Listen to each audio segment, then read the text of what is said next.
Jeremy Hurewitz. The book is called Sell Like a Spy, The Art of Persuasion from the World of Espionage. Thanks for being here. Thanks so much for having me. So, you know a lot of people in the intelligence community. You spoke to a lot of them for this book. Very diverse backgrounds, case studies of all different types, but some very common traits and skills. What are they? Yeah, I talk about spies as a misunderstood population. You know, there's misconceptions about spies. I mean, I'm a voracious consumer of what Hollywood puts out about spies, and I really enjoy it. But, you know, the idea of spies is James Bond, driving an Aston Martin, engaged in, gunfights and car chases, or Jason Bourne with almost superhuman abilities. This is quite far from the world of espionage. And I like to describe spies as the world's best salespeople. Because what I like to say is that spies are engaged in the most difficult sale, which is convincing someone to buy into the concept of treason.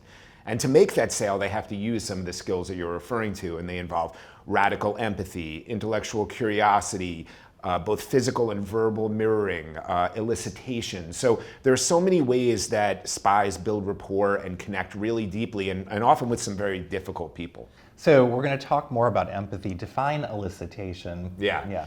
I describe elicitation as a more circumspect or strategic way to gather intelligence. And I tell people that when you meet somebody that you want to learn all about and build rapport with, you're tempted to ask a lot of questions. But if you ask a ton of questions, especially some really on-the-nose ones, you kind of risk showing your cards a little. Exactly, or eliciting a response that's the opposite of what you're going for. Defensiveness, cynicism about your intentions, suspicion. So if I say, hey, Tony, isn't your favorite color blue? You'll say, no, my favorite color isn't blue, it's green. You will want me to know what your favorite color is. So there's a variety of ways that spies are skilled in eliciting information, and they're really helpful for just about anybody, but certainly for people in the business world or diplomatic circles to learn about their counterparty. But there's also the negative connotation of this is subterfuge, Right. This is deceit. So when you're bringing this to a business context, which is what you're doing with this book, do corporations recoil a little bit when you try to pitch this? Yes, and especially when it comes to elicitation and a few other things, I have to make them understand that I'm not going to be training their team to steal secrets or coerce somebody. It's really not about that aspect of espionage. And there's a saying amongst case officers that spies convince, thugs coerce. You know, blackmailing people is a losing endeavor. Many case officers will tell you they felt like therapists, that the people that become their agents, they might do so in many cases because of money, because of grievance. There's a variety of motivations. But many case officers will tell you that the agent has often said to them that they're doing this only because of them, because of that relationship that they build. And spies are deeply empathetic individuals who use these soft skills to such profound effect that they can get people to say yes to that most difficult of sale that I referenced. So when you talk about soft skills, those are obviously becoming increasingly more valuable in an AI world. Let's talk a little bit about the role of technology and how it's changing the game for intelligence gathering, both in the positive and for the negative. What have you heard from the intelligence community?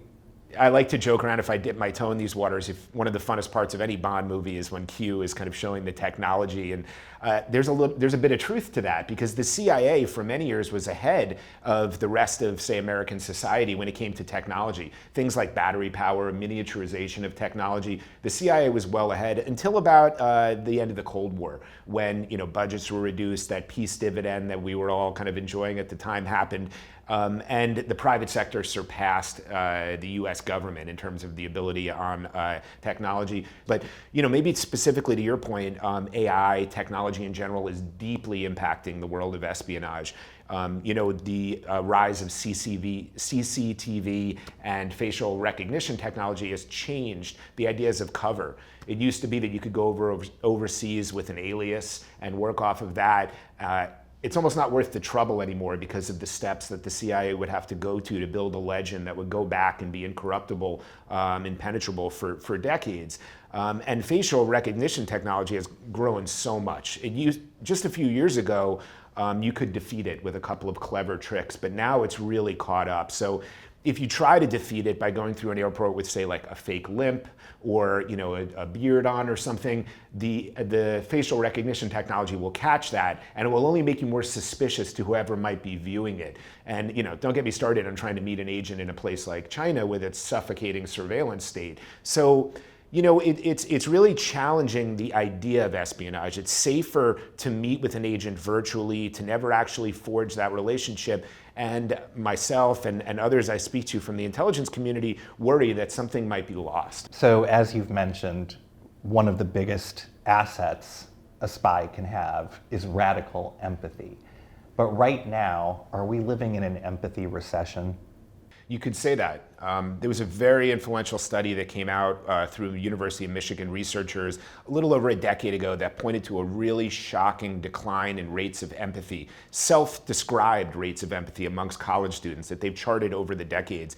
At that time, they pointed to a 40% decline over recent decades in how students describe themselves in terms of empathy. And it coincided with a rise of narcissism, the self-esteem movement, that everybody's special and all of that, combined with a number of factors like looking at screens, playing outside less, the decline in reading. This has really hurt rates of empathy.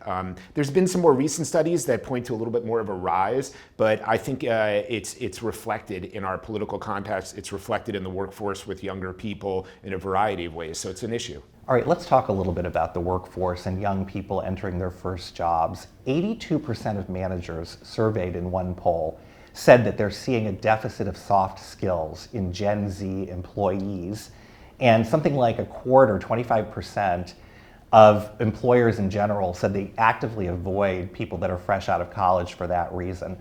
What's going on here? First of all, I would say that the biggest driver of me being asked to come in and train teams, to talk to teams, is please help us with our younger generation. I know that every generation kind of complains about those coming up, old man yells at cloud, that kind of thing. So I know I'm running the risk of doing that, perhaps we are, but there's something really real at work here. And when I start to describe it quickly, I point to the screens, ubiquitous screens amongst young people who are not looking up and looking at people for the context, and that's just a small aspect. Many young people entering the workforce who were in high school, college, graduate school during the pandemic, and they faced remote learning. And that, I think, impacted a lot of aspects of this. And I don't know about you, Tony, but I benefited really strongly in my career when I was younger by, water cooler chatter, impromptu lunches, happy hours, mentorship possibilities. And I feel for this younger generation because I don't think that they're getting the same opportunities, and it's hurting their communication abilities. No, that's exactly right. In all the first jobs that I had, certainly, your cohort, your group of peers, going out, getting to build friendships was critically important. Absolutely. And those people stay with you as you rise in your career. Finally, I do want to ask you, because obviously GZERO is all about geopolitics, and I know a lot of the advice within your book is meant for the corporate setting, but if you were working with world leaders right now, where there's clearly a lack of cooperation and perhaps empathy, a lack of that kind of mirroring that we would have seen with Ronald Reagan and Gorbachev, for example, in the 80s. As world leaders approach the United States today and Donald Trump, in what ways could the advice you're offering be helpful? I mean, I think it was even with George Bush when he looked into the soul of Vladimir Putin. I do think we have moved away from people trying to evaluate the other side as a little bit more of a human being rather than seeing them as more of an instrument that threatens, what they're after. And I think Trump is very instrumental in that way and, only sees things in very binary terms. So, empathy is something that can help us understand each other. There's one of the people in my book is a former FBI hostage negotiator, Steve Romano, chief hostage negotiator, and he talks about empathy as the WD-40 of communications. So it literally greases the wheels of how we can talk to each other. I see Trump and I see moments of expressing sympathy, but I see less empathy from Trump. I don't believe that he can get beyond himself and his own goals and understand empathetically the pain or goals of the other side. I have seen him express sympathy, which sometimes can be referred to as even pity. And I think that's there, but I don't see true empathy, and I do agree with you that it's lacking on the global stage in many cases. But it's funny that you say that about Donald Trump, because obviously he sells himself as the deal maker, the art of the deal, the consummate salesman. Is his approach to sales different from what you're offering? I think so. I think radically different. I think Trump is a brilliant marketer, but I think as a deal maker, I don't see it in quite the same way. But I think that the type of strategies for sales, negotiation, are kind of the opposite of how Donald Trump does things. And I would argue it's much more successful to do things the way Spies do it. Jeremy Hurewitz, thanks so much. Thank you very much.